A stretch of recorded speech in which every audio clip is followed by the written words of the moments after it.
Nakikiusap po ako sa inyo, Nay. Huwag niyo na pong babanggitin kay tatay ang dahilan ng pagkakatanggal ko sa trabaho. Alam niyo naman kung gaano kagaan ang kamay niya eh. Baka mapagbuhatan niya ako ng kamay. Ay, may magagawa pa ba ako? Kundi pagtakpan ka na naman. Ikaw naman kasing bata ka. Bakit mo naman ginawa yun sa katrabaho mo? Hindi ko naman po sinasadya eh. Bala ko namang ibalik sana kapag sumahod ako. Hindi ko naman po alam na babalik agad galing probinsya si Leslie.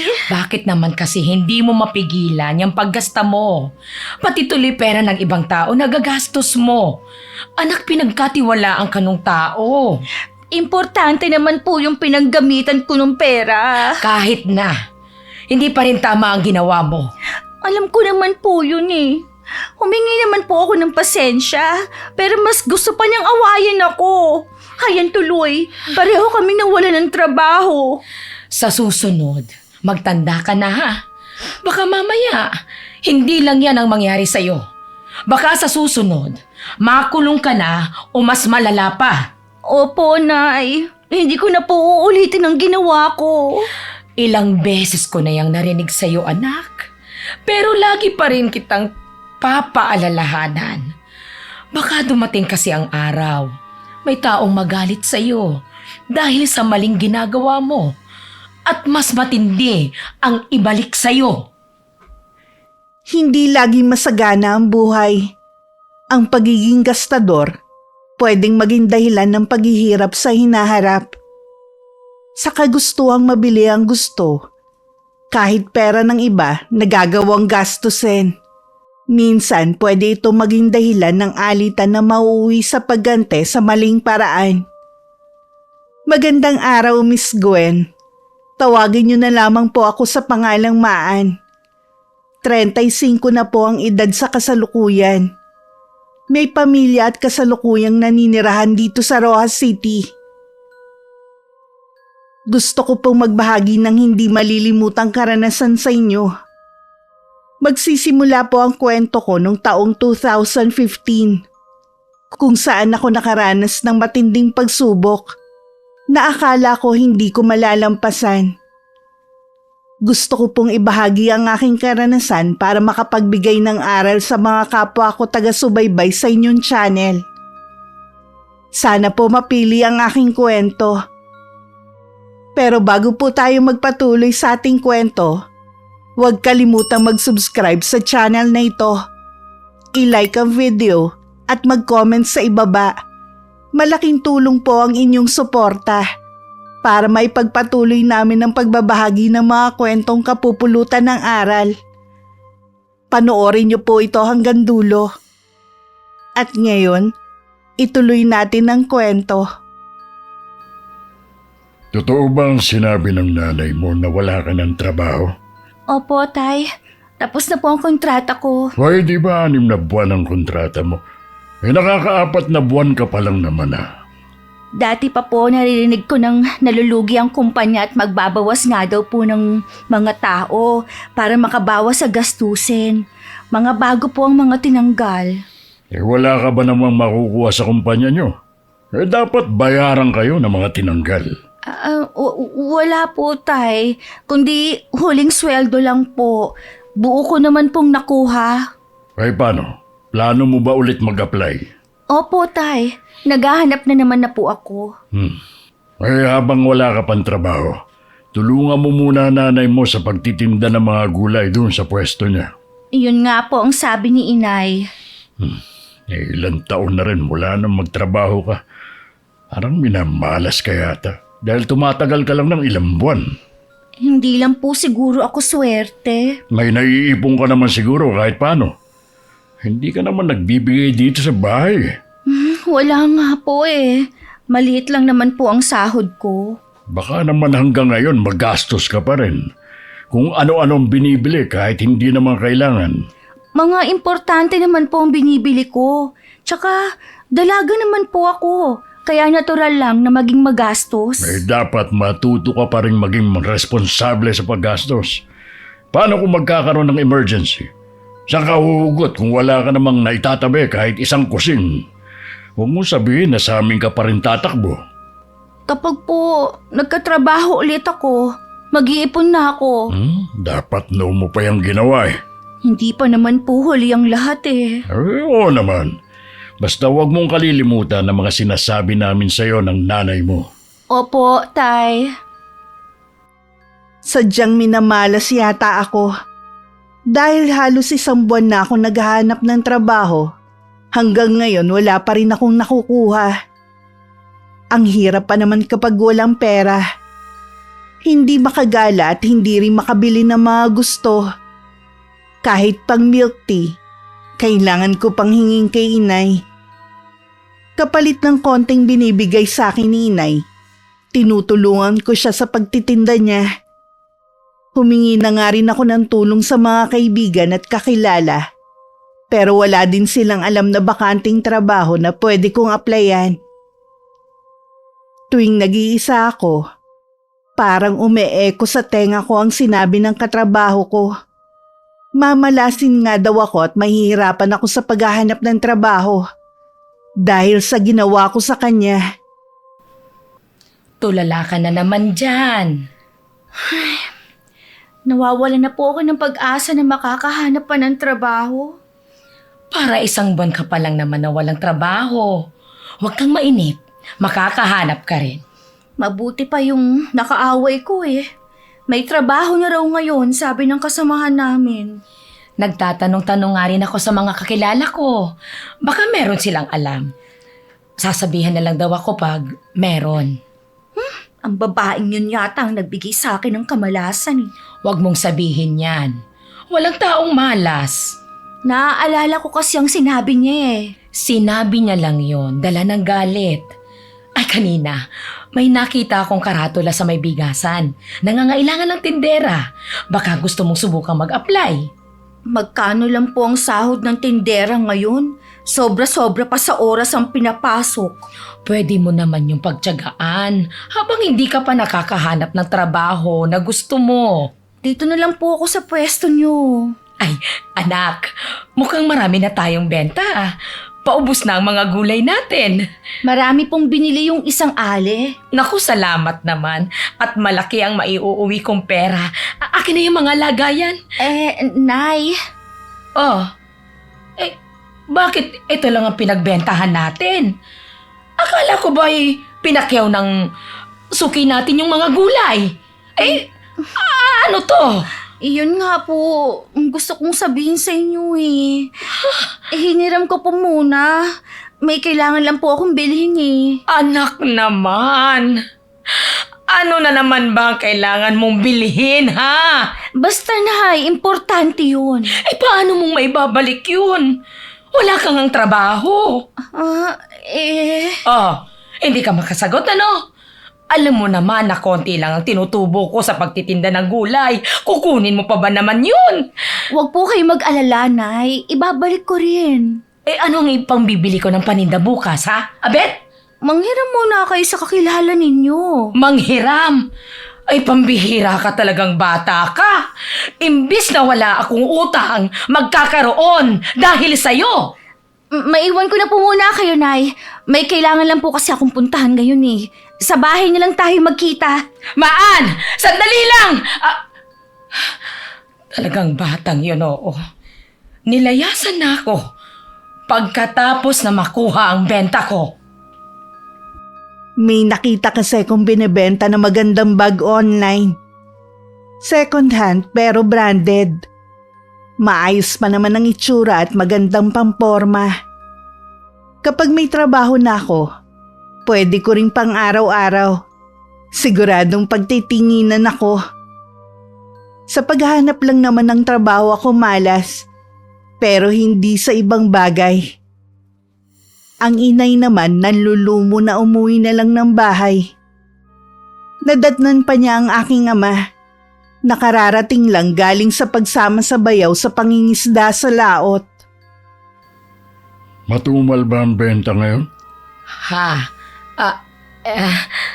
Tama lang naman. Bakit parang nalugi ang itsura mo dyan?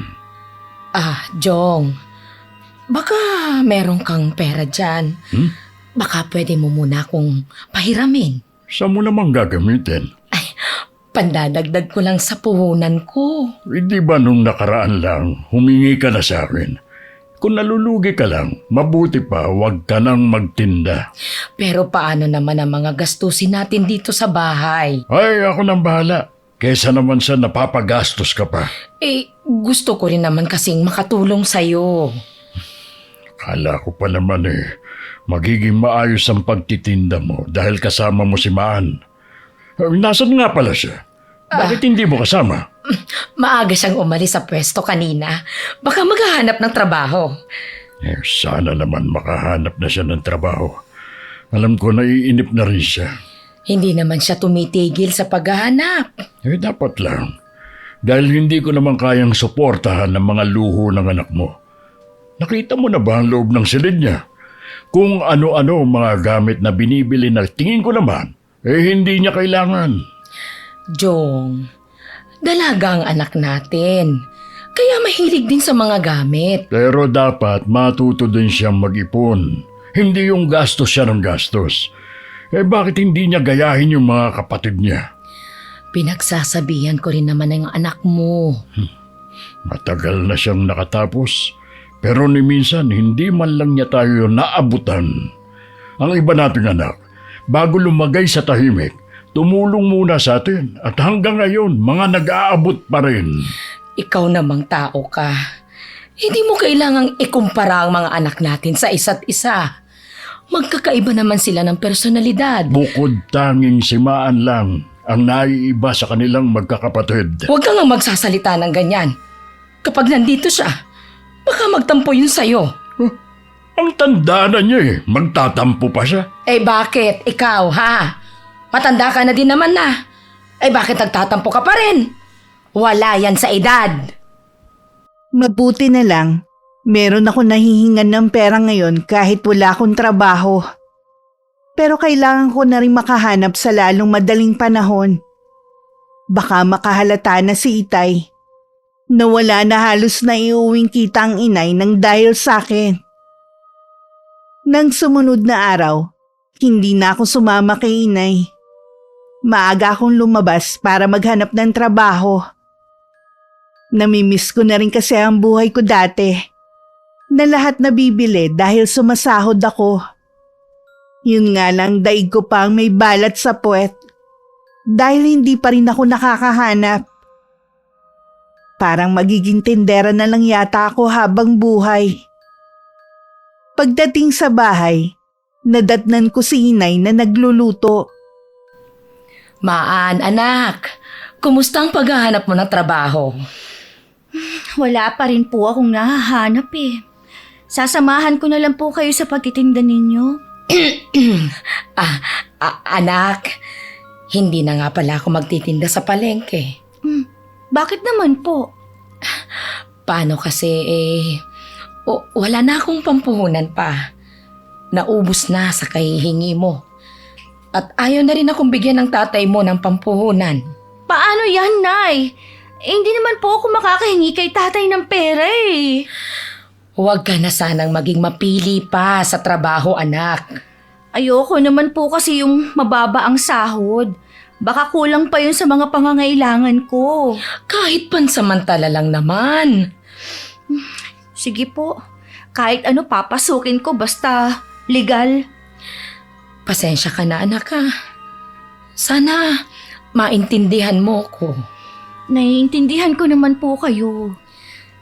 Ang ganda na nga sana kasi doon sa dati mong trabaho. Kaso, nagkaproblema ka pa. Hanggang ngayon, sinusumpa ko pa rin ang babaeng yun. Dahil sa kanya, nawalan ako ng trabaho. May kasalanan ka rin naman kasi. Binabalikan nyo na naman yan. Ayoko na nga maalala O siya, sige na. Hindi ko na ulit babanggitin sa'yo. Siya nga pala, anak. Tumawag ang Kuya Jopet mo. Oh, ano po ang sabi? Balak palang mag-abroad ng asawa niya. At gusto niyang iwan dito ang nag-iisa nilang anak. Gusto ba nilang kayong mag-alaga ng anak nila? Oo. Nasa malayo naman kasi ang pamilya ng Ate Lisa mo. Kakayanin niyo po ba ang pag-aalaga? Oo naman. 7 taon na naman ang pamangkin mo di ba? Pasasahura naman daw ako ng hipag mo. Ayaw ko nga sanang tanggapin ng bayad, kaya lang mapilit. Ano daw po bang magiging trabaho ni Ate Lisa at saang bansa? Sa Korea, English teacher. Wow! Ang ganda pala ng trabaho niya doon. At balak nga din sumunod ng kuya mo doon. Mabuti pa sila. Malapit nang umasenso ang buhay. Magagawa mo rin yan, basta magsumikap ka lang. Opo, magiging inspirasyon ko sina Kuya Jopet at ang asawa niya. At anong malay mo, makapag-abroad ka rin. Sana nga po, Nay, no? Isa yan sa pangarap ko eh. Basta anak ka, lagi ka lang magdadasal. At pakikinggan din ng Diyos ang mga panalangin mo. Opo, Nay. Maiwan ko na po muna kayo, ha? Magpapahinga lang po ako. Napagod po talaga ako sa kakalakad kanini. Ang init kasi. O sige, tatawagin na lang kita kapag maghahapunan na tayo. Pumasok na ako sa silid ko at pabagsak na nahiga sa kama. Habang nakatitig ako sa kisame, ang dami kong naiisip na gawin. Pera na lang talaga ang kulang. Isang malalim na buntong hininga ang pinakawalan ko bago pilit na tumayo. Nagbihis na muna ako bago ko hinarap ang pagsa-cellphone. May mga message sa akin galing sa isang kaibigan. Sabi niya hiring sa kanila, baka gusto ko raw. Sumagot naman ako na gusto ko at pupunta ako bukas. Tama si Inay. Hindi na dapat ako maging mapili sa trabaho. Sa hapunan, hindi ko na muna binanggit ng tungkol sa sinabi ng kaibigan ko. Saka ko na lang sasabihin sa mga magulang ko kapag natanggap na ako sa trabaho. Ang naging topic lang nila ang tungkol sa kapatid at hipag ko. Tahimik lang ako nakikinig sa kanila. Kinabukasan maaga akong gumising. Sinabi ko lang na mag-a-apply ulit ako. Natutuwa naman si Inay sa akin. Dahil backer ko ang kaibigan ko, mabilis ako natanggap. Kinabukasan pwede na akong mag-umpisa. Talaga ba, anak? May trabaho ka na? Opo, mag-uumpisa na po ako bukas. Ano naman ang magiging trabaho mo? Sales lady po sa tindahan ng mga damit. Nako, maganda yan, anak. Hindi nga lang po ganun kalaki ang sahod, pero ayos na rin. Okay na yan. Kapag may nakita kang ibang trabaho na mas malaki ang sahod, di tsaka ka umalis. Ganun na nga po, Nay. Pagtsatsagaan ko na ito kesa walang trabaho. Tsaka magaan lang ang gagawin ko. Tsak na matutuwa ang itay mo. Sigurado po yun. Alam ko, naiinip na rin siyang wala akong trabaho eh. Inaalala ka lang naman niya dahil alam niyang magastos ka. Ang pagiging magastos ko na naman ang nakita niyo. Ngayong may trabaho ka na, huwag mo nang hayaan na maulit ang nangyari noon. Opo, Nay. Hindi na mangyayari yun. Buti nga din pala, 2 lang kami sa pwesto. Maganda nga yan, anak. Isa lang ang pakikisamahan mo. Mabait naman daw po yun, sabi ng kaibigan ko. Naging magkasama kasi sila. Kailangan niyang lumipat ng ibang pwesto. Tsahin nga pala niya ang may-ari ng tindahan. Salamat talaga sa kaibigan mo. Dahil sa kanya may trabaho ka na. Oo nga po eh. Nay, nasan nga pala si tatay? Naku, kasama nung kumpare. Tsak na magiinom na naman yon. Excited pa naman akong ibalita kay Itay. Gagabihin na ng uwi ang itay mo. Ako na lang magsasabi sa kanya. Nay, meron ba kayong pera dyan? Wala pa kasi akong allowance eh. Meron pa naman ako dito. Sige, ibibigay ko na lang sa'yo. Salamat, Nay! Naku, wag po kayo mag-alala. Babawi ako sa inyo. Pagbutihin mo na lang ang trabaho mo. At yung lagi kong sinasabi sa'yo, anak, matuto kang mag-ipon kahit na maliit. Opo, Nay. Madali lang sabihin na mag-ipon pero mahirap gawin. Kung noon nga malaki na ang sinasahod ko, hindi ko pa magawang magtabi. Ngayon pa kaya na maliit lang ang sinasahod ko. Kaya lang yung mga nautang ko kay inay noon, hindi ko na rin naman naibalik. Madalas kinakapos pa ako. Minsan nung humingi ako kay inay, nagalit na siya sa akin. Hindi pa rin daw pala ako nagbabago. Narinig patuloy ni Itay ang pagtatalo namin. Sabi ko na nga ba tama talaga napapansin ko noon pa. Hindi na ako nagtataka kung nalugi ang nanay mo dahil sa'yo. Tapos ngayon, may trabaho ka na nga, nagagawa mo pang manghingi sa nanay mo. Tay, maliit lang naman po ang sahod ko. Sarili mo lang naman ang binubuhay mo Hindi ka na nga tumutulong sa bahay na to. Tapos, kulang pa sa yung sahod mo. Saan ba napupunta yun? Huwag po kayong mag-alala. Maghahanap naman po ako ng trabaho na malaki ang sahod. Hindi yan ang tinatanong ko. Kung saan napupunta ang sahod mo? Bakit hindi ka makasagot? Marami po kasi akong binibili at saka allowance ko rin po. Mga binibili na wala namang halaga. Imbis na gumastos ka sa walang kakwenta-kwentang bagay, dapat nagtatabi ka.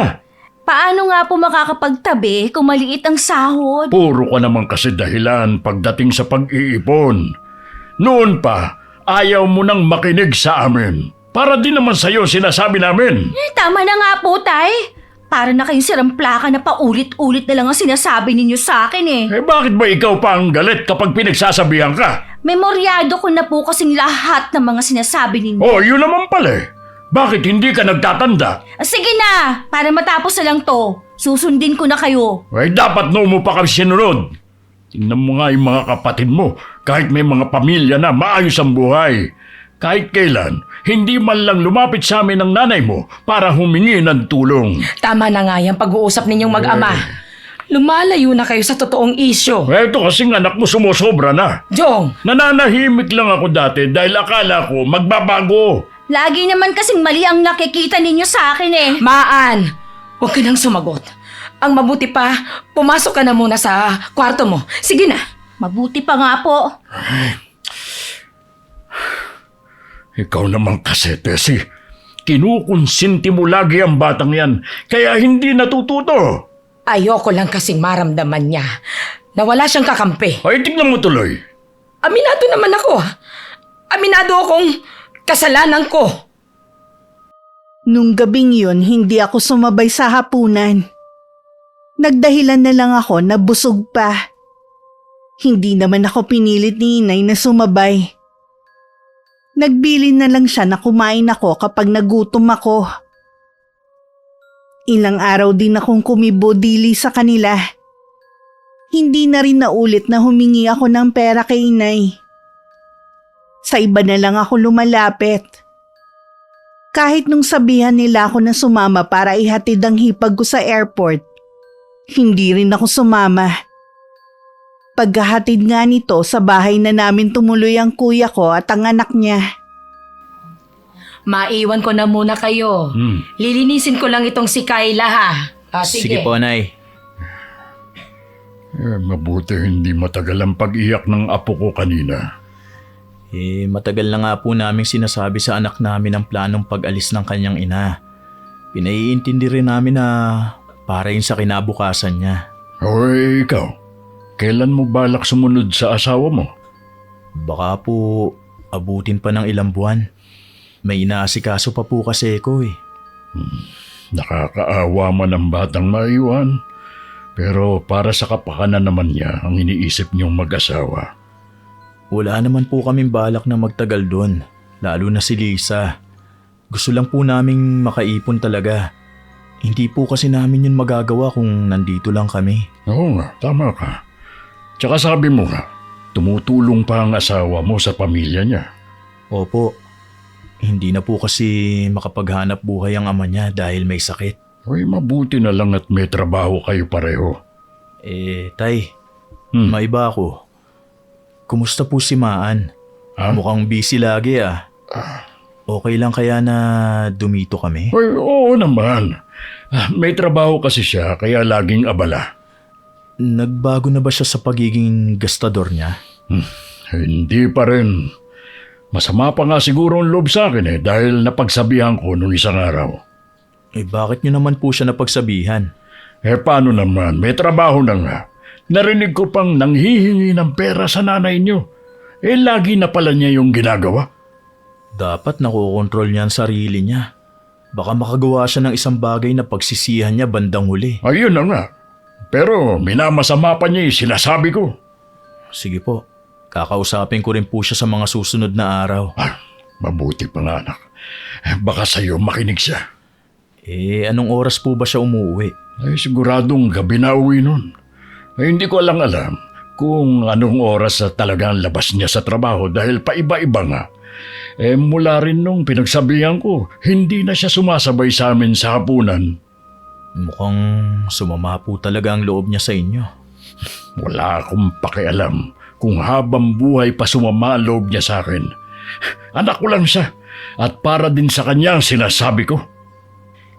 Sinasadya ko talaga na umuwi na ng gabi para hindi na kami laging nagpapang-abot ng itay. Hindi ko pa rin matanggap na sa edad kong to, para pa rin akong batang pinagagalitan niya. Sa aming magkakapatid, sa akin lang niya yung ginagawa. Hanggang ngayon masama pa rin ang loob ko. Kahit kay inay nakakaramdam din ako ng inis. Akala ko kasi siya ang kakampi ko mula noon. Dahil tuloy sa kanya, baon ako sa utang. Imbes sa kanya ako humingi kapag nagkukulang ang sahod ko, sa ibang tao pa ako tumatakbo. Bago ko umuwi ng araw na yon, kumain na ako sa labas. Pagdating ko naabutan ko si Kuya Jopet sa sala at mukhang hinihintay ako. Papasok na sana ako sa silid ko nang pigilan niya ako. Umupo ako sa tapat ng inuupuan niya.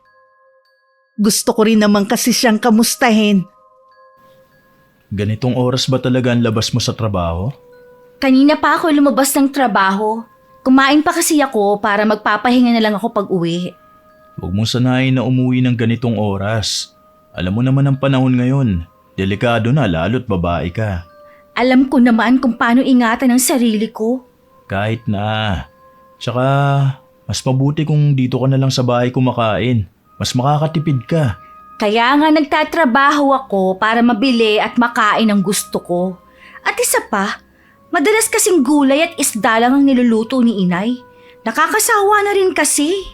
Alam mo naman na may edad na ang mga magulang natin eh. Iniisip din nila ang kalusugan nila.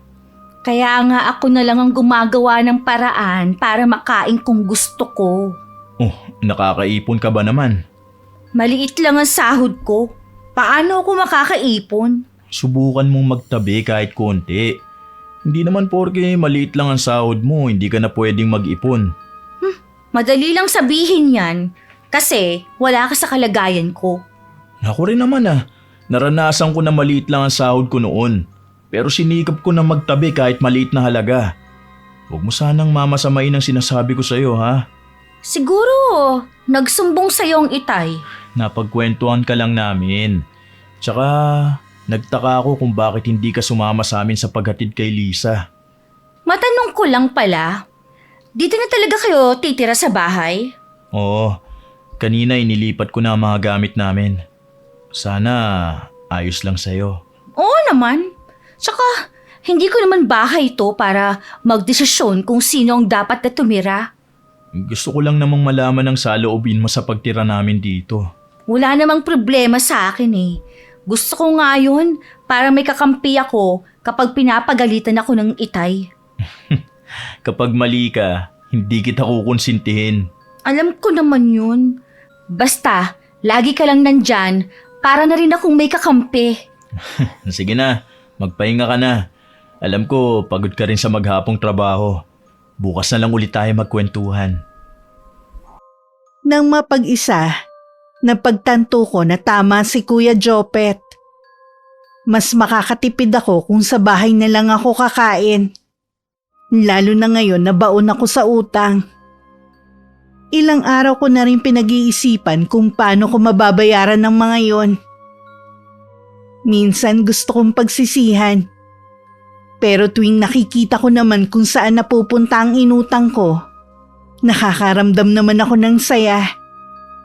Dahil kahit papano nabibili ko na ang mga bagay na pangarap ko lang dati.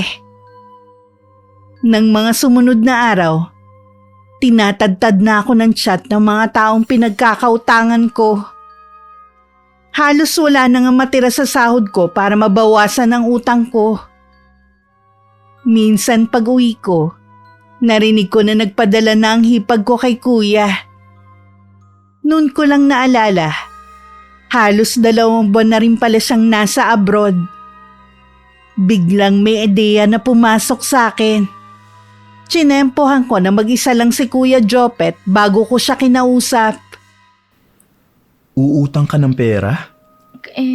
Kung meron ka sana dyan. Sinisingil na rin kasi ako ng mga pinagkakautangan ko eh. Yung iba, pumupunta pa sa trabaho. Alam mo kasi, nagbabayad din kami ng utang ng ate mo. Dahil hindi naman biro ang pag-abroad. Pero sige, pahiramin kita. Basta mangako ka lang na hindi ka na ulit mangungutang ha. Hindi na talaga, kuya. Grabe din ang ibinigay sa akin ng sakit ng ulo ng mga utang ko eh. Sakit talaga sa ulo ang mga yan. Lalo na kapag malaki na. Kami nga, ngayon lang nakaranas mangutang ng malaking halaga.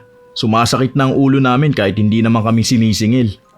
Kung hindi lang ako pinagbabantaan na ipapakulong eh, hindi ako lalapit sa'yo. Huwag mo nang hintayin na makulong ka pa bago magtanda. O baka mas matindi pa dyan ang abutin mo. Kuya, pwede ba? Huwag mo nang banggitin sa mga magulang natin ang pinag-usapan natin, ha?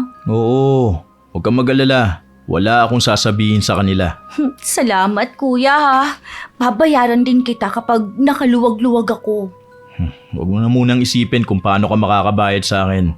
Mamaya, ibibigay ko sa iyo ang pera at bayaran mo na lahat ng utang mo, ha? Tsaka ako na lang babayaran ng utang namin ni Lisa. Kung pwede ko nga lang sanang isampal sa kanilang pera eh. Hindi tama na nagsasalita ka ng ganyan sa kapwa mo. Alalahanin mo, nagtiwala sila sa iyo na pautangin ka. Dapat lang nabayaran mo sila sa takdang oras. Paano kasi? Ang hirap nilang pakiusapan.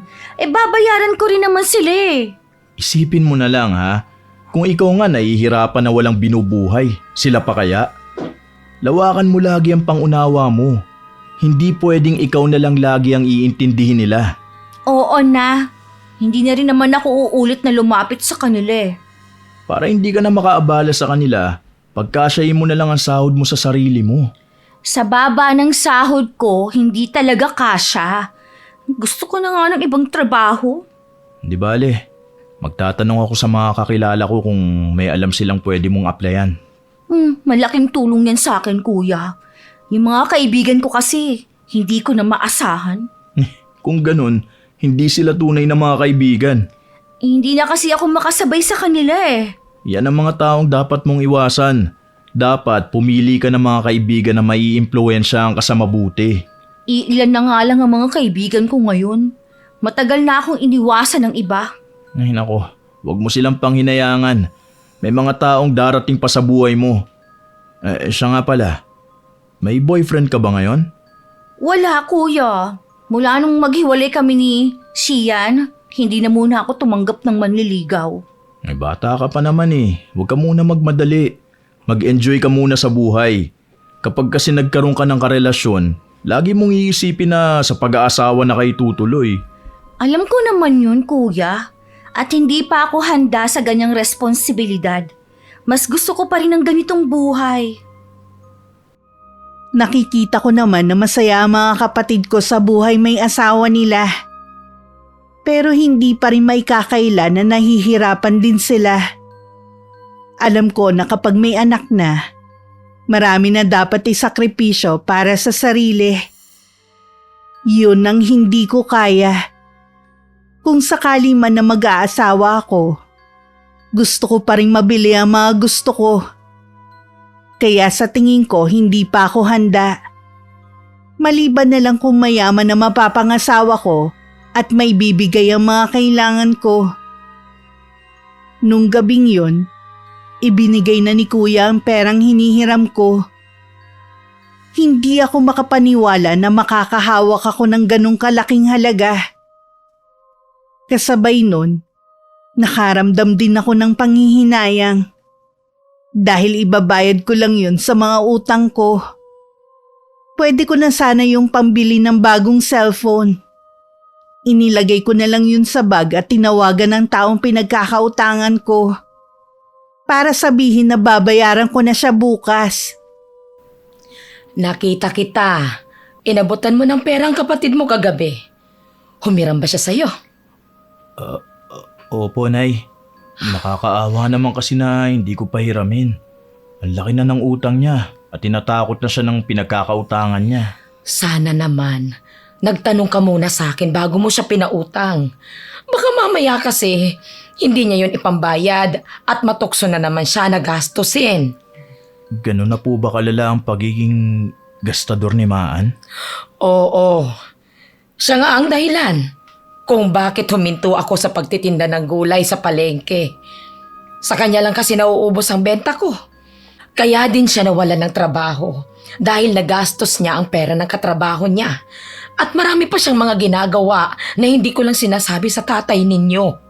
Nako, bigla tuloy ako nag-alala sa perang pinahiram ko. Panghulog sana namin sa ninang namin ni Lisa sa kasal. Pero sa kanya ko muna ibinigay. Ipagdasal na lang natin na hindi niya sa ibang bagay gastusin ang perang ibinigay mo. Kukumustahin ko na lang po siya kung naibayad na niya. Alam naman niya kung para saan ang perang yun eh. Mabuti pa nga. At pakiusap din. Huwag mo na siyang pahihiramin ng malaking halaga. Opo, Nay. Nangako naman siya sa akin na kapag nabayaran na niya ang pagkakautang, hindi na siya uulit.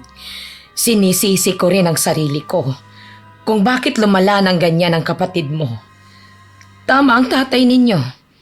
Kinonsinti ko ang ginagawa niya. Huwag niyo na pong sisihin ang sarili niyo. Matanda na rin naman po si Maan para malaman ang ginagawa niyang mali. Iniiwasan ko rin kasi na magtalo na naman sila ng inyong ama. Kilala mo naman ang itay ninyo. Takot din naman si Maan kay tatay eh. Pero hindi niya magawang magbago. Dahil mas matimbang sa kanya ang gumasta. Ang itay mo, parating. Oh, mukhang seryoso yung pinag-uusapan yung dalawa. Ay, pinag-uusapan po namin ni nanay ang asawa ko. Alam ko na mahirap na malayo ang asawa, lalo na sa nag-iisa ninyong anak. Pero ganun talaga. Dumarating sa buhay na kailangan merong magsakripisyo. Oo nga po. Kayo tay, wala po ba kayong planong tumigil sa pangingisdaan nyo? Hanggat kaya ko, hindi ako titigil. Sayang naman kasi yung kita namin ng tiyong mo. May pensyon naman kayo ah. Mabuti na rin na may extra ako para hindi ko na yun magagastos. Sa bagay nga po. Tsaka malakas pa naman po kayo. Oo naman. Manghihina ako kapag napirmi lang ako dito sa bahay natin. Ay, Jong, nagugutom ka na siguro. Maghahain na ako. Oo nga, kanina pa ako gutom eh. Ay, teka lang. Si Maan nga pala. Mamaya pang uwi nun. Abay, kahit araw ng linggo may pasok siya. Oo, sa damitan ng trabaho nun. Kaya kahit linggo, may pasok talaga. Bihira na lang kasi natin siyang makasama sa hapagkainan. Bala ko nga po sana na lumabas tayong lahat eh. Para banding na rin. Nako, ayos yan anak. Kaya lang, baka hindi sumama si Maan. Dito na lang tayo sa bahay magbanding. Magluto na lang tayo sa hapunan para makasama natin ang kapatid mo. Sige po tay. Sasabihin ko kay Maan na agahan na lang ang pag-uwi sa araw na yon. Oh, sige na. Mamaya na lang yung kwentuhan. Halina kayo. Nung pag-uwi ko, sinabi sa akin ni Kuya Jopet ang plano nila na magkaroon kami ng banding. Tumangulang ako sa lahat ng sinasabi niya. Nang kumustahin naman ako kung nakabayad na ako sa mga pinagkakautangan ko, Dun ako biglang kinabahan. Pero hindi ako nagpahalata. Ngumiti lang ako sa kanya at sinabi na wala nang problema. Nang mga sumunod na araw, hindi ako tumigil sa paghahanap ng trabaho. Nagbabaka sakali akong makahanap na. Pero lagi pa rin akong bigo. Hindi na rin kasi kami nagkakasundo ng kasama ko sa pwesto. Kesa mas stress ako, aalis na lang ako. Sinabi ko na rin ang problema ko sa kaibigan ko na nagpasok sa akin sa trabaho. Pakiramdam ko mas kinakampihan pa niya ang kasama ko kaysa sa akin. Ang pag-alis na rin kasi sa trabaho ang naiisip kong paraan para takasan ang mga pinagkakautangan ko. Nay! Nay! Nak, nandito ako sa silid ng kapatid mo. Ano po bang ginagawa niyo rito? Kinuha ko lang ang maruruming damit ng kapatid mo. Tignan mo ang nakita ko. Oh, naiwan ni Maan ang cellphone niya? Oo, at nagtataka ako kung bakit naiwan niya. Maiwan na ang lahat, wag lang ito. Tsak, babalik siya. Baka naman po may bago na siyang cellphone kaya iniwan niya na yan. Ha? Saan naman siya kukuha ng pambili? Hirap na nga siyang pagbabayad ng mga utang niya Malay niyo, umutang lang din siya ng cellphone. At isa pa ha, tambak nga ang silid niya ng mga mamahaling gamit. Hindi naman niya ginagamit araw-araw. Gusto lang niyang ipainggit. Nako, sana binenta na lang niya ang mga yan para mapakinabangan niya. Ay, sinabi ko na yan dati. Pero nagalit lang sa akin. Hayaan niyo na lang po siya sa gusto niyang gawin. Ayoko naman problema kayo sa kanya. Teka nga pala. Bakit ka umuwi? Maaga lang po ang labas namin ngayon. Si Kayla nga po pala. Iniwan ko muna sa kapitbahay at nakikipaglaro sa kaibigan niya. Ang sabi ko, babalikan ko siya mamaya bago maghapunan. Nawiwili yata ang apo niyo sa kabilang bahay Nag-iisang anak lang kasi yung batang babae dyan. Silang mag-ina lang ang nasa kanila at nasa abroad ang asawa niya. Huwag kang mag-alala. Mababait naman ang mag-inang yun. Alam ko naman po, hindi naman mawiwili sa kanila ang anak ko kung hindi sila mabait. Oh, ano yung dala mo? Ulam po ito, para hindi na kayo magluto, Nay. Salamat anak. Alam mo ba, nang lumipat kayo dito, ikaw na lang ang laging gumagastos. Nakakahiya naman sa'yo anak. Gasino lang naman po ang gastos ko. Hayaan nyo na lang po ako. Tulong ko na rin po sa pag-aalaga nyo sa anak ko. Kinabukasan, day off ko. Dahil wala naman akong budget para gumala, tumigil na lang muna ako sa bahay. Siguradong kami lang naman ni inay at pamangking ko ang maiiwan dito. Sinadya ko ring tanghali na bumangon. Paglabas ko, nagtutupi si inay ng mga damit ko na nilabhan niya. Tumuloy na lang ako sa kusina para kumain muna ng agahan. Habang kumakain, nagse-cellphone ako. Ang pamangking ko naman naglalaro ng bola niya na kulay pink.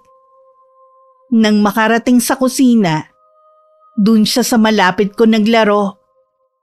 Nang biglang tumalbog ang bola nito at tinamaan ang bago kong cellphone. Ano ba? Bakit kasi dito ka naglalaro Ano ka ba naman, Maan? Bakit kailangan mong sigawan ng bata? Pagsabihan nyo nga yan na huwag maglalaro ng bola dito sa loob ng bahay. Tinamaan yung bago kong cellphone Paano kung nabasag? At saan ka naman kumuha ng pambili ng cellphone, ha? Ay, utang lang po to. Utang na naman? Akala ko ba anak, hindi ka na ulit uutang kapag nabayaran mo na ang mga atraso mo? Kailangan ko po ito, Nay. Luma na po ang cellphone ko Anak, magdadalawang taon pa lang naman ang cellphone mo. Paanong luma na? Bakit po ba kayo nagagalit? Hindi naman po kayo magbabayad. Kung makapagsalita ka, akala mo hindi ako nakatulong sa pagbabayad ng mga utang mo noon. Kaya ayokong tumigil dito sa bahay Kasi hindi lang si tatay ang nanenermon, pati na rin kayo. Pinagsasabihan ka lang naman namin para sa kabutihan mo. Kung ayaw mo palang nasisermonan ka, di bumukod ka na lang. Pagkatapos ng mga ginawa ko sa'yo, eto pang mapapala ko sa'yo. Oh, bakit hindi ka makapagsalita ngayon, ha? Pasensya na po kayo, Nay. Kung nakapagsalita po ako ng hindi maganda. Uminit lang po kasi ang ulo ko eh. Itong tatandaan mo, Maan. Oras na mabaon ka na naman sa utang, hindi mo na kami maaasahan ng kuya mo! Hindi ko na po kayo aabalahin pa.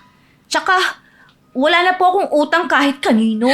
Sana nga'y totoo yung mga sinasabi mo. Hindi porket nasa abroad ang ipag mo, lagi kang matutulungan ng kuya mo. Malaki din ang binabayaran nila.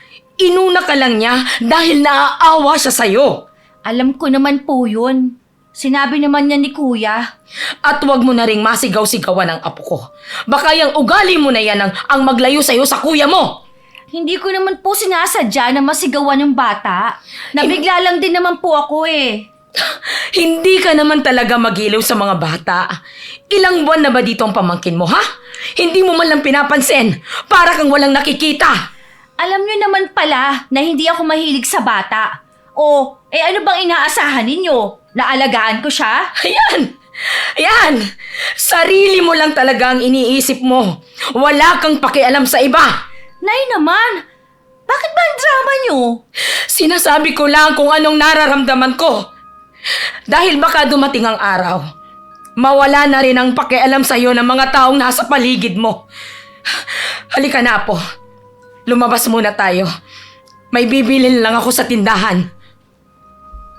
Akala ko sandali lang si inay at ang pamangkin ko.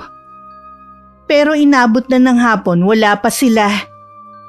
Kaya duda ko na hindi sila sa tindahan lang pumunta. Noon ko lang din napansin na yung mga tinupi ni inay na mga damit ko nasa sala pa rin. Ako na lang ang naglagay nun sa cabinet ko. Nagugutom na rin ako kaya ako na lang din ang nagluto ng merienda ko. Madilim na nang dumating si inay. Nasa silid ako nang marinig ko ang boses nila ni Itay. Bigla akong kinabahan dahil hindi pa ako nakakapagsaing. Pati pinagkainan ko nasa lababo pa rin. Nasanay kasi ako na si inay ang naguhugas ng mga yon. Jong, pakitignan mo nga muna ang apo natin ha. Magsasaing lang ako. Akala ko ba nandito si Maan? Hindi pa ba siya nagsasaing? Naku, baka nakatulog. Alam mo naman, bihira lang yun mag-day off. Kaya siguro sinulit ang pamamahinga. Pambihira. Pati pala pinagkainan, hindi man lang hinugasan. Wala talagang silbi ang babae na yan. Hayaan mo na nga ang anak mo. Ako na lang maghuhugas ng mga yan. Ay kung wala rin naman siyang silbi sa bahay na ito, mabuti pa, bumukod na lang siya. Nakita mo na ngang walang alam sa buhay. Bubukod pa! Ang bigat niya kasing kasama sa bahay eh. Kung makapagsalita ka naman, para namang hindi natin siya anak ka. Sa lahat kasi ng anak natin, siya ang sakit sa ulo. Sigurado, baon na naman siya sa utang. Wala na siyang utang. Dahil nabayaran na niyang lahat. Hindi ako naniniwala kung siya lang ang may sabi. Kung sakali nga na meron pa, bahala na siya sa buhay niya. Mukhang hindi mo siya pinagtatanggol ngayon ah. Napagod ka na rin siguro. Walang ina na napapagod sa kanyang mga anak. Gusto ko lang kasi na mapagtanto rin niya ang mga ginagawa niyang mali. Nawalan na ako ng pag-asa na magbabago pa yung si Maan. Tuluyan na akong nawalan ng amor sa kanya. Huwag kang ang magsalita ng ganyan sa anak mo. Bakit? Totoo naman, di ba? Wala nang pag-asa na magbago pa yung anak mo. Kaya malayo ang loob sa'yo ni Maan. Pakiramdam niya kasi, hindi mo siya mahal gaya ng mga kapatid niya. Ang drama naman niya! Gayahin niya kasi mga kapatid niya para matuwa ako sa kanya. Ano ka ba naman? Hinaan mo nga yung boses mo. Baka marinig ka. Hayaan mo siya! Mabuti nga para lumabas na silid niya at siya magluto rito. Hindi man lang makatulong dito sa bahay. Tumahimik ka na nga lang dyan! Bantayan mo yung apo natin! Hindi ko maintindihan ang pinag-uusapan ng mga magulang ko. Nararamdaman kong ako ang topic nila. Base sa boses ni Itay, mukhang galit na naman siya. Hindi na lang tuloy ako lumabas ng silid ko. Kahit nung naghahapunan na sila. Hindi na rin nila ako tinawag. Mula sa silid ko, naririnig ko pa ang tawanan nila. Pakiramdam ko ng mga oras na yon, mag-isa lang ako. Natulog ako ng gabing yun na gutom. Kinabukasan, maaga akong umalis ng bahay. Sa karinderya na lang na malapit sa pwesto namin ako kumain. Pagdating sa trabaho, nandun na ang katrabaho ko. Tahimik ko na lang inayos sa mga bagong dating na mga damit. Habang nag-aayos nga ako, dumating ang pinagkakautangan ko. Inaway ako at nag-eskandalo doon. Wala man lang umawat sa kanya at pinagbantaan niya ako. Hindi ko naman yun sineryoso. Dahil sanay na akong pinagbabantaan ng mga pinagkakautangan ko. Ang hindi ko lang inaasahan, pupuntahan niya ang pamilya ko sa bahay. At sasabihin lahat ang tungkol sa akin. Kaya ganun na lang ang gulat ko. Nagalit ang sinalubong sa akin ni Kuya Jopet. Ano ba ang ginawa ko? Nagtatanong ka pa talaga? Pinagkatiwalaan pa naman kita? Bakit kasi ayaw mo pang sabihin? Hindi ko nga kasi naiintindihan ang nangyayari eh. Nanggaling dito si Eloisa. Sinabi na niyang lahat sa amin. Huwag mong sabihin na nakalimutan mo na siya. Siyempre, kilala ko siya.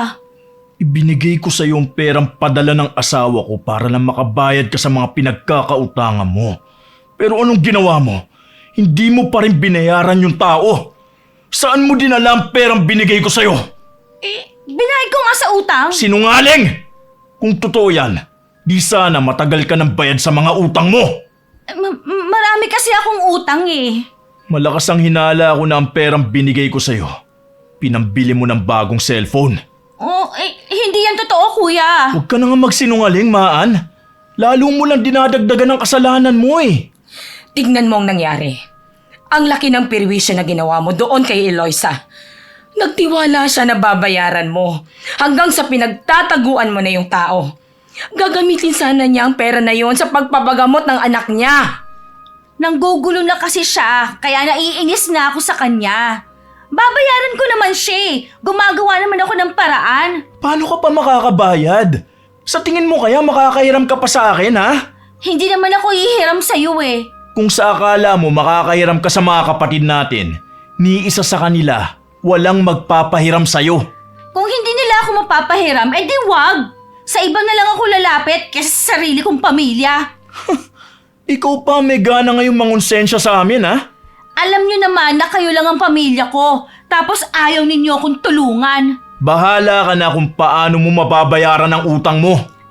Kuya, huwag ka muna umalis oh.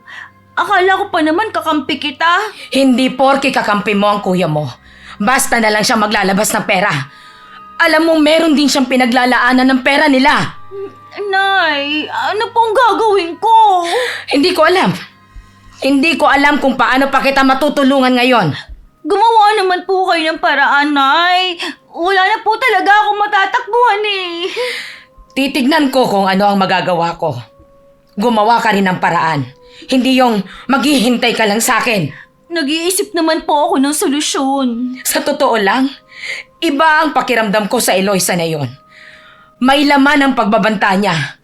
Kaya kailangan mong gumawa agad ng paraan kung paano siyang mababayaran bago pa niya gawin ang banta niya sa'yo. Alam ko naman na hindi ako may papakulong ni Eloisa dahil sa utang. Wala naman siyang may papakitang katibayan na may utang ako sa kanya. Personal ko naman kasi siyang kinausap noon. Madali lang naman para sa akin na itanggi ang mga paratang niya. Lalo na ilang beses na niya akong ginulo sa trabaho. At ngayon dito naman sa bahay. Kapag hindi nakagawa ng paraan si inay, wala na akong magagawa pa. Akala ko tapos na ako tungkol sa kinasasangkutan kong issue. Nagulat na lang ako na habang nagpapahinga ako, tinatok ako ni Itay sa silid ko. Alam ko na galit siya sa akin. Pero kahit natatakot ako, binuksan ko ang pinto saka lumabas. Hindi ka na nga nakakatulong sa amin. Puro pa problema binibigay mo? Tungkol po ba sa utang ko? Oo! Bakit ba hindi mo mapigilan yung paggasta mo, ha? Ano, sakit mo na ba talaga yan? Magbabayad naman po ako Magbabayad ka lang pa, pagputi ng uwak. Si Eloisa pa talagang inutangan mo. Anak siya ng kaibigan ko, nakakahiya ka. Hindi ko naman po alam Gumawa ka ng paraan kung paano mo maibabalik sa kanya ang perang hiniram mo sa lalong madaling panahon. Dahil kung hindi, itatakwil kita bilang anak ko. Jong, magagawa mo yan sa anak na... Oo! Mas gugustuhin ko pang magtakwil ng anak kesa naman lagi tayong bibigyan ng kahihiyan. Ganon niyo po ba ako kinamumuhian, Tay? Sa mga ginawa mo ako nagagalit. Ewan ko ba kung saan mo nakuha yung ugaling yan? Gusto lahat na makita mo, bibilin mo kahit hindi naman kailangan. Gusto mo makisabay lagi sa ibang tao para ikaw ang sikat. Hindi mo ba nakikita kung ano lang ang klase ng buhay na meron tayo? Bakit hindi mo itatak dyan sa kukote mo na mahirap lang tayo? Jong, tama na. Naririnig na tayo ng mga kapitbahay. Ay, ngayon nga pa nahihiya. Hayaan mong pag-usapan lagi tayo ng dahil dyan sa anak mo. Baka tabla ng kahihiyan at magbago. Matatapos din ang problemang ito. Gumagawa na ako ng paraan. Oh, bakit ikaw ang gumagawa ng paraan para sa problema niya? Hayaan mo siya. Kaya namimihasa din yan dahil lagi mong tinutulungan. Pero papaano kung may gawin sa kanya ang Eloisa na yon? May Sige nga! gagawin talaga sa kanya at wala akong pakialam. Jong, kaibigan mo ang tatay ng babaeng yon. Sabihin mo sa akin kung ano ang pwede nilang gawin kay Maan. Uy, kung meron mang gawin sa kanya mga yun, hayaan mo siya. Huwag ka nang makialam pa. Anong huwag makialam? Hindi ako pwedeng manahimik na lang, Jong! Bahala kayo! Jong! Bumalik ka dito! Pabayaan niyo na lang po si Tatay. Magpapalamig lang po ng ulo yun. Anak, natatakot kasi ako sa pwedeng gawin sa'yo ng Eloisa na yon. Nararamdaman ko na may alam ang tatay mo na ayaw niyang sabihin sa atin. Wala na po tayong magagawa kung ayaw niyang magsalita. Hindi mo ba talaga alam ang pagkatao ng Eloisa na yon? Hindi po, Nay. Ipinakilala lang po siya sa akin ng isa naming kaibigan. Ang alam ko lang po, may anak siya at hiwalay sa asawa. Anak, hindi talaga maganda ang kutob ko. Kailangan kong kulitin ang ama mo para magsabi lang siya sa akin ng totoo. Hinayaan ko na lang si inay sa gusto niyang gawin. Nag-chat naman ako kay Eloisa na dahil sa ginawa niya, nagkagulo kami ng pamilya ko. Dahil ginalit niya ako, sinabi ko sa kanya na hindi ko na siya babayaran. Nabasa naman niya pero hindi na siya sumagot. Alam ko na meron na naman siyang pinaplano. Kailangan ko lang siyang paghandaan. Ilang araw na akong laging alerto sa trabaho. Baka kasi biglang sumulpot na naman si Eloisa at manggulo. Nagbilin din ako kay inay na kung sakali na bumalik ang babae sa bahay, wag na lang niyang harapin. Pero lumipas na ang 2 linggo, walang paramdam ang babae. Natuwa naman ako dahil palagay ko sumuko na siya sa paniningil sa akin. Nakahinga naman ako ng maluwag at nakakatulog na rin ako. Kung kampante man ako, hindi si inay. Labis pa rin ang pag-aalala niya sa akin. Naniniwala talaga siya na may masamang plano si Eloisa sa akin. Nang sa wakas na paamin niya si Itay, Binalot naman siya ng matinding takot. Totoo ba ang sinasabi mo, Jong? Oh, yun ang totoo. Anong gagawin natin? Wala akong gagawin. Talaga bang wala ka nang pakialam sa anak natin? Ha? Siya ang walang pakialam sa atin. Yan ang napapala niya na puro sarili lang ang iniisip. Hindi sa lahat ng oras pwede natin siyang tulungan. May magagawa pa tayo. Sabihin mo sa akin kung saan nakatira si Eloisa. Wala na sila sa tinitira nila. Walang nakakaalam kung saan sila lumipat. Pero 'di ba, kumpare mo ang ama niya. Sana kinausap mo man lang. Ginawa ko yan bago ko kinausap si Maan. Ang kailangan lang, mabayaran sila ni Maan. Gumagawa ba ng paraan ng anak mo? Ay wala na nga siyang malapitan, kundi tayong pamilya niya. Binigyan na pala siya ng kuya niya. Inuna pa rin niya ang pagbili ng cellphone. Kung hindi ba naman tanga ang babae niyan? Alangan naman, nahintayin na lang natin at panoorin natin ang paghihirap ni Maan. Maghahanap ako ng albularyo. Sa tingin mo may magagawa ang albularyo sa mga oras na ito? Ganon din ang gagawin nila. Maghihintay pa rin sila. Mas nakakatakot ang maghintay na lang. Yun ang gusto nila na pati tayo mamatay sa labis na pag-aalala. Pati tayo na walang alam na damay sa ginawa ng anak mo. Sasabihan ko si Maan na magpakumbaba kay Eloisa para maawa sa kanya. Huwag na sana niyang pairali ng tigas ng kanyang ulo. Hindi lang yon ang dapat niyang gawin. Kundi bayaran pati ang utang niya. Ibenta niya yung cellphone para makabayad siya. Sige, pagdating niya mamaya, kakausapin ko agad siya. Tsak na matatakot siya kapag sinabi ko na lahi ng mangkukulam ang pamilya ni Eloisa. Sana nga hindi pa huli ang lahat. Manalig lang tayo, Jong. Hindi tayo pababayaan ng Panginoon. Sana nga. Sa totoo lang, nawawalan na ako ng pag-asa.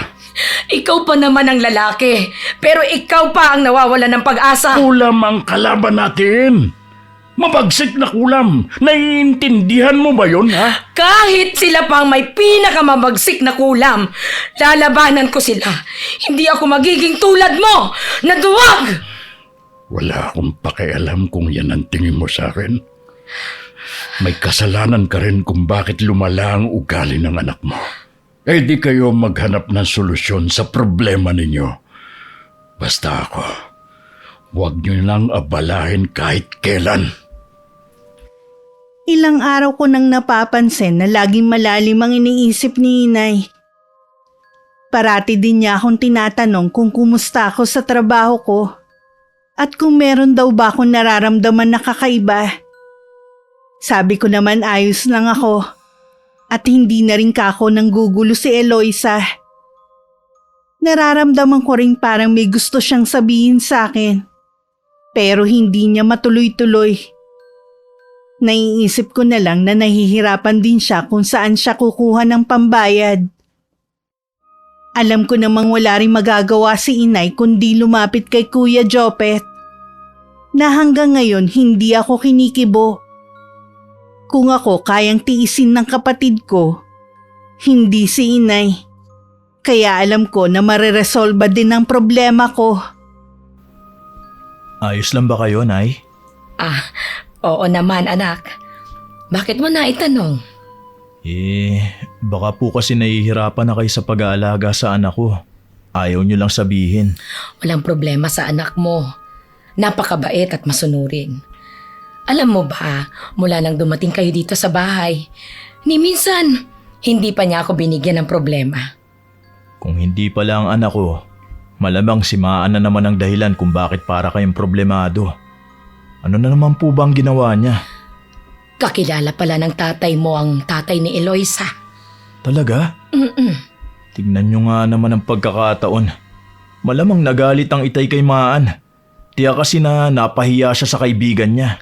Yun na nga, napagalitan nga ng itay mo si Maan. Pero anak, hindi yun ang pinoproblema ko. Ano po bang bumabagabag sa inyo? Nalaman ko kasi sa tatay mo na may lahi palang mangkukulam ang pamilya ni Eloisa. Ha? Oo, Kaya pala gano'n na lang ang pagbabanta ng babaeng yon. May laman ang mga sinasabi niya. Sana naman wala silang gawin na masama kay Maan. Gumagawa na po ba ng paraan ng itay? Ayaw na nga niyang mangialam pa. Bakit naman po? Ano, hahayaan na lang ba natin na mapahamak si Maan? Yan nga anak ang ilang araw ko nang iniisip. Hindi ko rin alam kung saan pupuntahan ang pamilya ni Eloisa. Sabi kasi ng tatay mo, lumipat na sila ng bahay at wala nang nakakaalam kung saang lugar sila lumipat. Ano pong sabi ni Maan? Wala pa siyang alam. Hindi ko nga alam kung papaano ko sasabihin sa kanya. Kung lumipat na sila ng tirahan, ibig sabihin, hindi na nila kailangan ng pera. May posibilidad nga na kulamin na lang nila si Maan para makaganti. Huwag naman sana nilang ituloy ang masama nilang plano. Hipuin sana ng Panginoon ang kanilang mga puso. Ipagtapat na po natin kay Maan ang lahat habang nag-iisip ng paraan. Parang hindi ko kayang sabihin sa kanya. May karapatan po siyang malaman, Nay. Baka makaisip din siya ng paraan. Pero hindi na nga kumikilos ang kapatid mo. Tingin ko, wala na talaga siyang balak na magbayad pa. Ni sa panaginip, hindi ko man lang naisip na aabot sa ganitong pagiging gastadora niya. Ang masama kasi, nakakautang siya sa ibang tao para lang maipambili lang niya ng luho niya. Nahanap tuloy niya ang pamilya ng mangkukulam. Ilang araw ko nang nararamdaman na para bang may laging nakatingin sa akin. Kapag inililibot ko naman ang paningin ko, wala naman ako nakikitang tao sa paligid ko na nagmamasid sa akin. Naisip ko na naiinip na siguro ako. Maliban kasi na walang customer, hindi pa kami nagkikibuan ng kasama ko. Nang sulyapan ko nga siya, abala siya sa paglalagay sa hanger ng mga damit para i-display. Masipag siya sa trabaho at may kusa. Kaya siguro tumagal siya sa trabaho namin. Nang mapatingin siya sa akin, bigla kong ibinaling ang tingin ko sa ibang direksyon. Doon ko napansin ang isang matandang babae na kuba. Puti ang mahabang buhok at malalim ang mga mata na nakatingin sa akin. Bigla akong ginapangan na matinding kilabot sa titig na yon. Nawala lang ang atensyon ko sa kanya nang biglang may dumating na customer.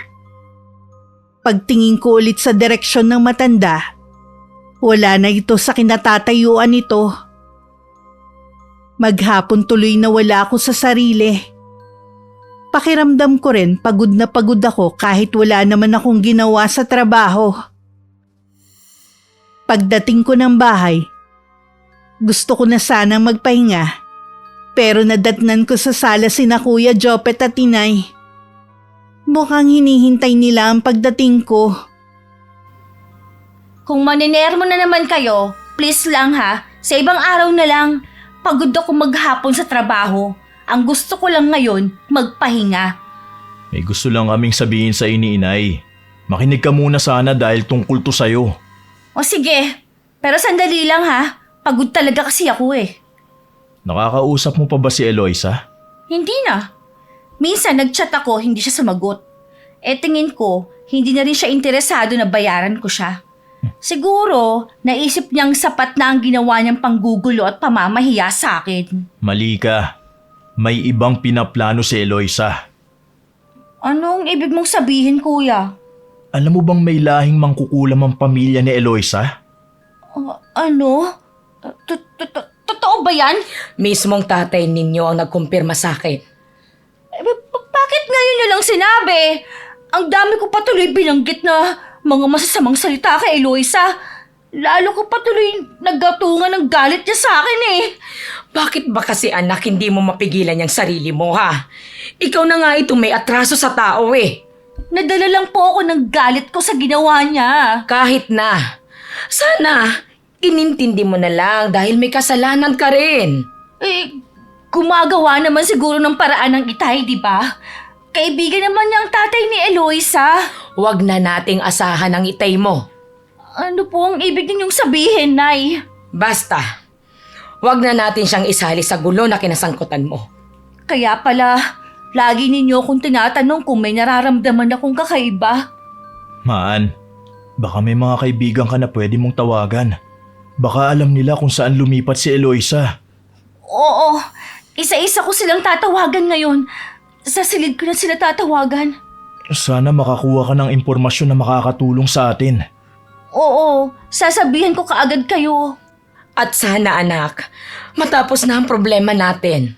Hindi matatapos ang problema hanggat hindi natin nakakausap si Eloisa. Lahat ng kaibigan at kakilala ko tinawagan ko na. Tinanong ko kung may balita sila kay Eloisa. Lahat sila iisa lang ang sinasabi. Pare-pareho silang walang alam. Gusto ko nang mawalan ng pag-asa. Pero tuwing maiisip ko ang hirap na dadanasin ko, hindi ko yun matanggap. Napaiyak na lang ako sa matinding takot na nararamdaman ko. Kung ano-ano rin ang pumapasok sa isip ko. Nung gabing yon, hindi ako makatulog. Nakatitig lang ako sa kawalan at paulit-ulit bumabalik sa isip ko ang ginawa ko kay Eloisa. Ilang beses na rin ako nag-chat sa kanya kanina. Humihingi ako ng tawad at nangako na ibabalik ang pera.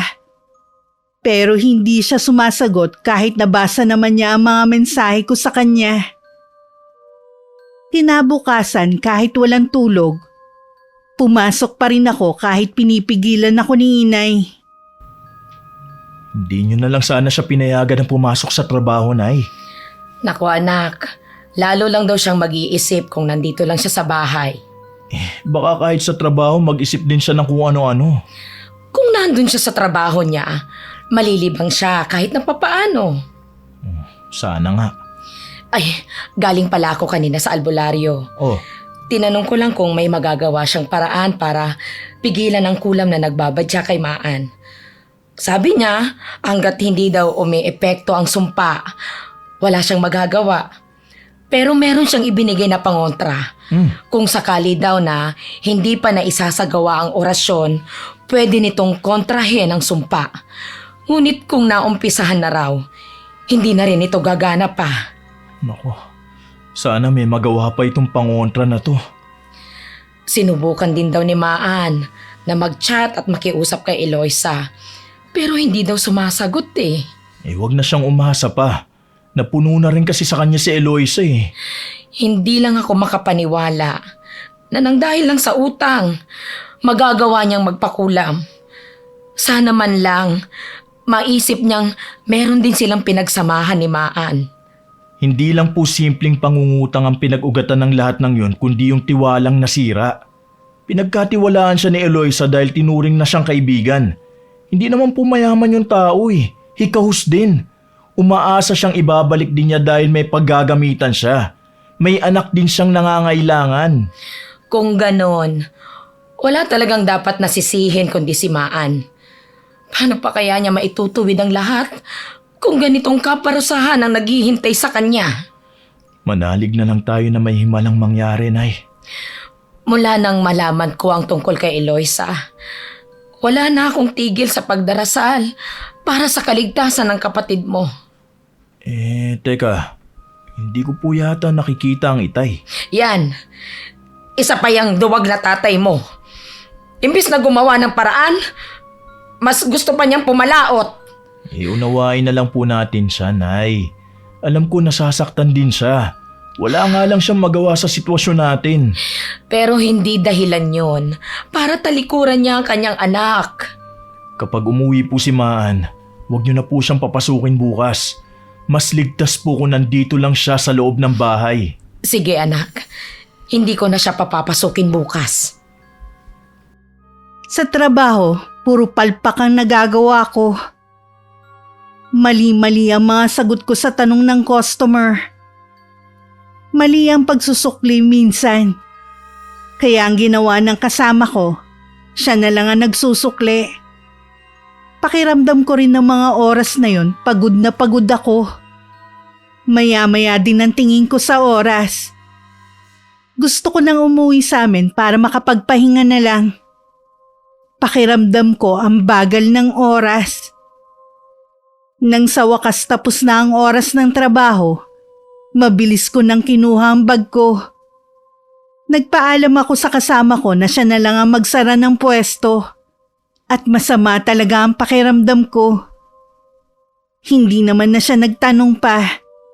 Tumango na lang siya. Pagdating sa bahay, naabutan ko nag-aalala si inay. Agad siyang lumapit sa akin at tinitigan ako. Ayos ka lang ba, anak?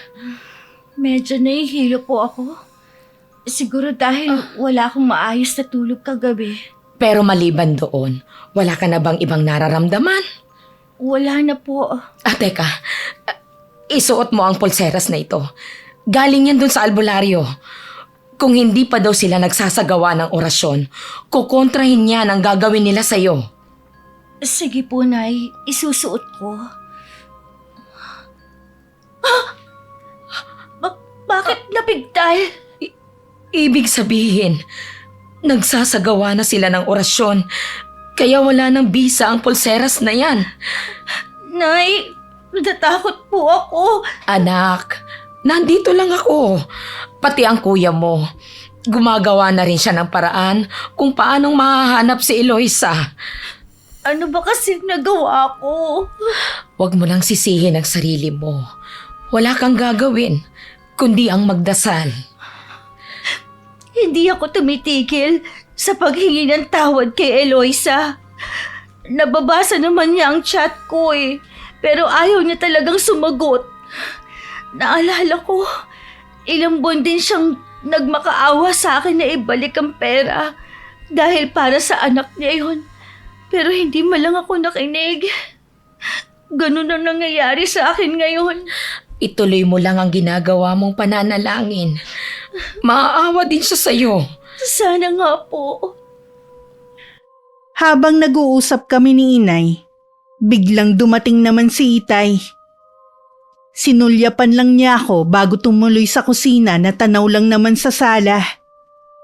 Nakita namin siya nagtimpla ng kape at saka umupo.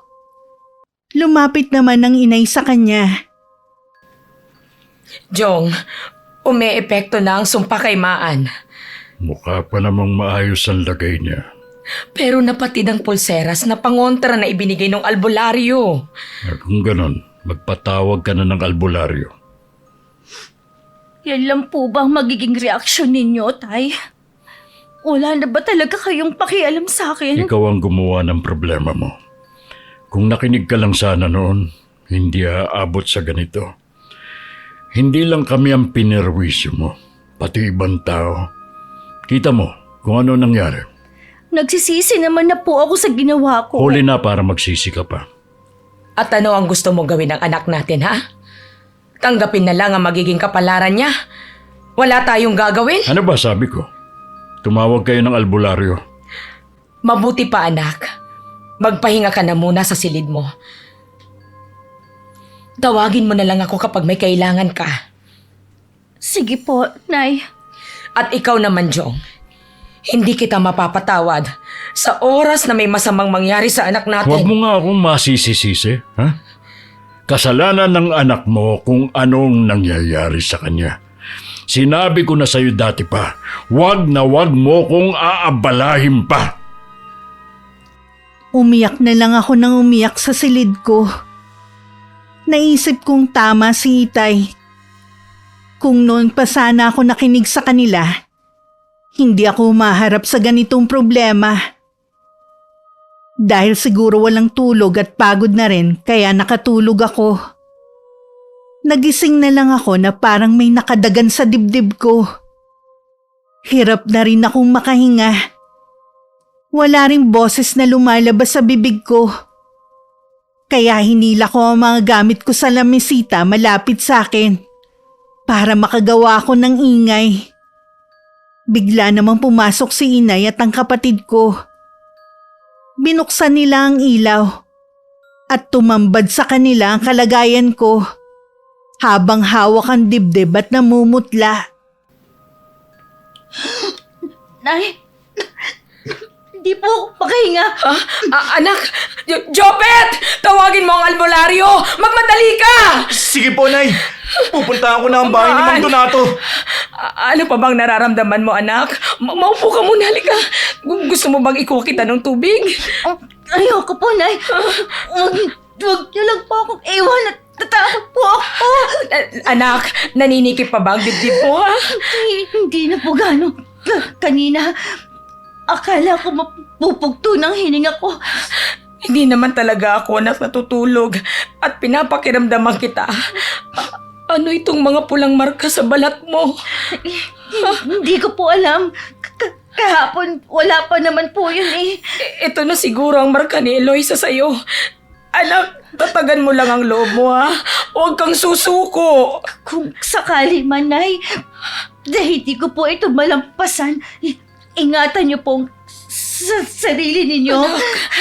Kayo na rin pong bahalang humingi ng tawad sa mga taong nagawan ko ng masama. Huwag kang magsalita ng ganyan, anak. Hindi ko kakayanin kapag nawala ka sa amin.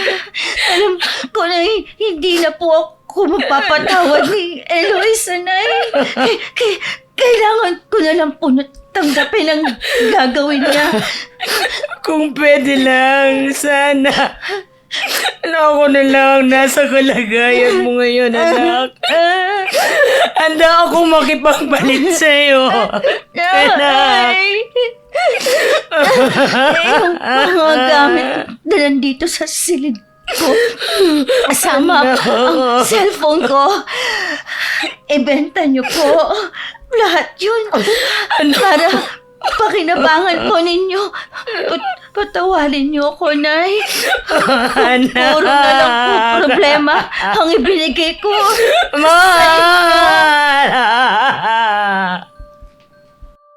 Habang nag-uusap kami ni Inay, dumating naman si Kuya Jopet kasama ang albularyo.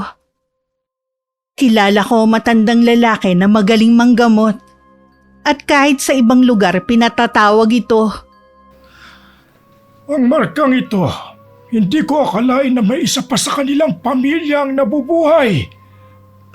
Ano po ang ibig ninyo sabihin? Sila ang lahi ng mga sinaunang mangkukulam. Mabagsik sila at walang awa. Minsan na ring nag-cruise sa mga landas nila ng aking ama. Inakala namin noon, matapos mamatay ang matandang mangkukulam sa kanilang pamilya, ay nabura na ang lahi nila. Posibleng naipasa ito sa babaeng miyembro. Kaya niyo po bang kontrain ng sumpa? Gagawin kong lahat ng magagawa ko para sa kapatid mo, iho. Nalungan niyo ako. Parang tinudurog ang mga buto ko. Anak, kailangan mong maging matapang. Huwag kang susuko sa kanya, anak. Maan! Naibsan lang ang nararamdaman kong sakit nang may pinainom sa akin na lasang apdo na likido ang albularyo. Narinig ko pa na sinasabi niya na pansamantala lang yun. At mas matindi pa ang mararamdaman ko sa mga susunod na oras. Sinabi pa nito na kailangan makita ang altar kung saan nagsasagawa ng orasyon si Eloisa. Alam din daw niya na hindi ito makikipagkasundo. Dahil nabalot na ng matinding puot ang puso nito. Nakikita ko ang nangyayari sa paligid ko. Pero hindi ko na magawa pang magtanong kay Inay. Ang albularyo naman umaalis para kumuha ng halamang gamot. At pagkatapos babalik din. Gusto rin kasi nitong maibsan ang dinadanas kong sakit. Ang nagbibigay sa akin ng pag-asa, si Inay na hindi umaalis sa tabi ko. At si Kuya na walang ginawa kundi palakasin ng loob ko. Saan ka ba nanggaling, Jong?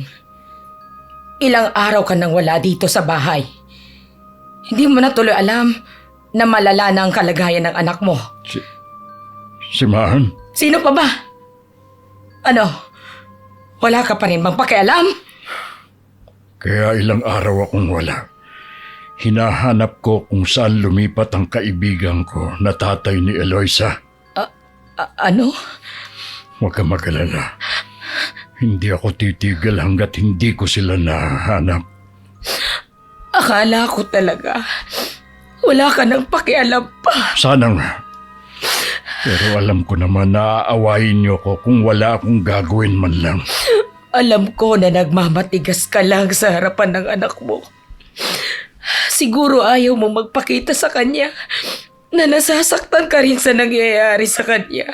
Kahit ano pa, obligasyon ko pa rin tumulong. Kung sa mga susunod na araw, hindi pa ako umuwi, huwag niyo na akong alalahanin. Babalik din ako kapag nakausap ko na ang kaibigan ko. Mag-iingat ka, Jong. Hindi pala sila bastang mangkukulam lang. Mataas ang kaalaman nila sa karunungang itim. Basta, huwag mong iiwang mag-isa si Maan. Hindi ko siya iniiwan kung walang kasama. Hindi mo ba siya sisilipin man lang? Huwag na. Kapag magaling na lang siya, saka ko siya sisilipin. Pasensya ka na pala. Kung napagsalitaan kita ng hindi maganda. Kung pinagdudahan man kita. Naiintindihan naman kita. Minsan talaga, nakakainis ang ugali ko. Pero aminin mo, mas nakakainis ang ugali ng anak mo. Pareho lang naman kayo. Sige na, aalis na ako. Kasama ko naman si Bayaw. Sige, mag-iingat kayo. Naway gabayan kayo ng ating may kapal. Walang susuko sa pamilya na ito. Sama-sama natin tong haharapin. Gising ako nang pumasok si inay.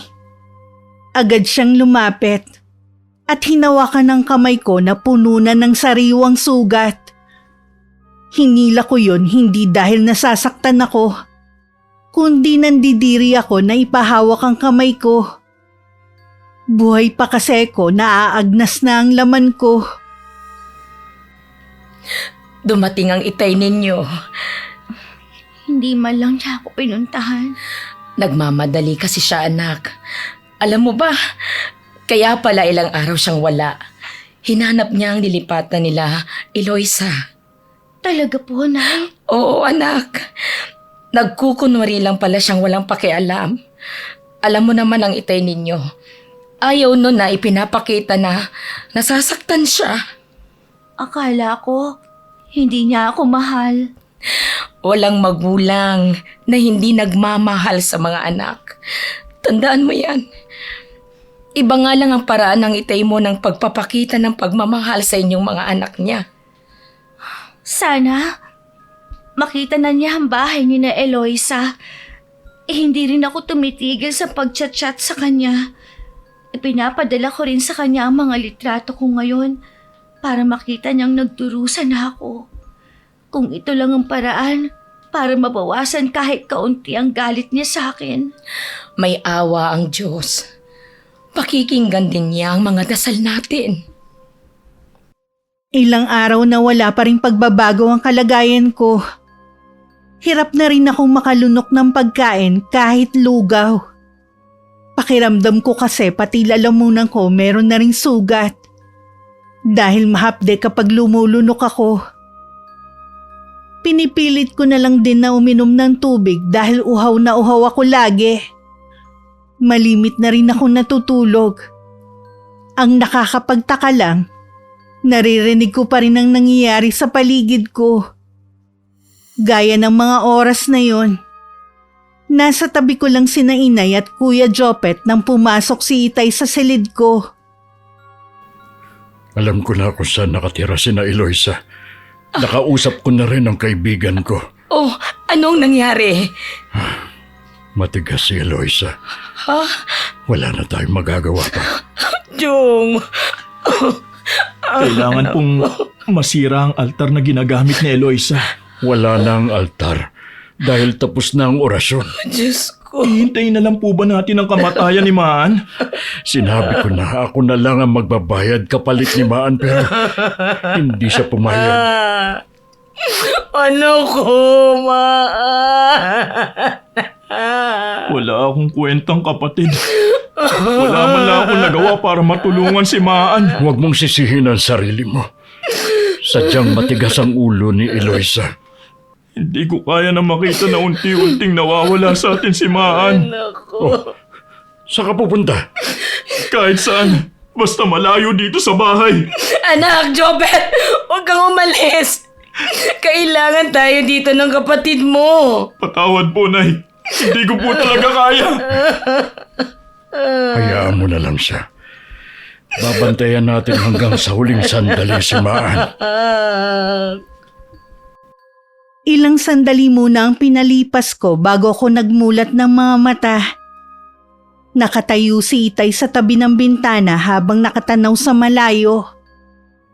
Si Inay naman tahimik na nagdadasal habang hawak ang rosaryo. Ang albularyo naman umuusal ng Latin na orasyon.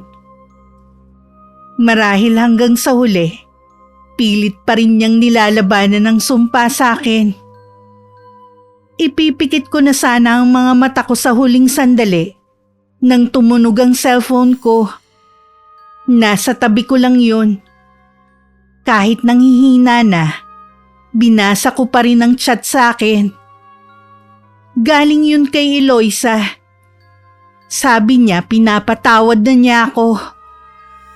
Napaiyak na lang ako kaya napalapit sa akin si Inay. Saka ko inabot sa kanya ang cellphone. Kahit siya napaiyak na lang din.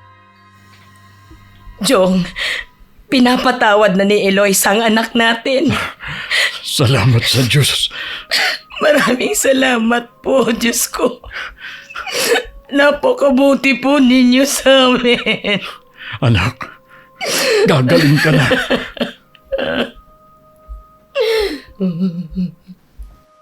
Noon ko lang nakitang lumuha si Itay at niyakapan niya ako ng mahigpit.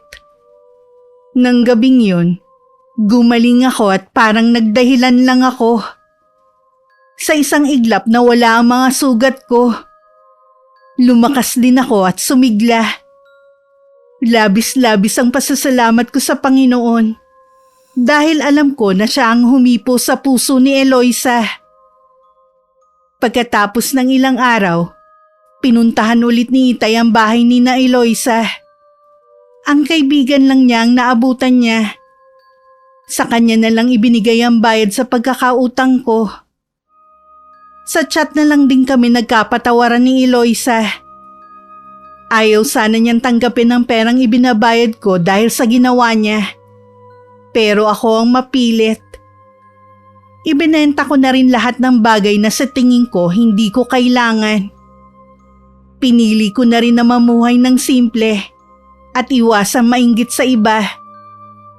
Minsan kasi sa kagustuhan nating makasabay sa kung ano ang uso, hindi na natin malilimitahan ng paggastos hanggang sa mamalayan na lang natin na nagkakautang na tayo sa iba.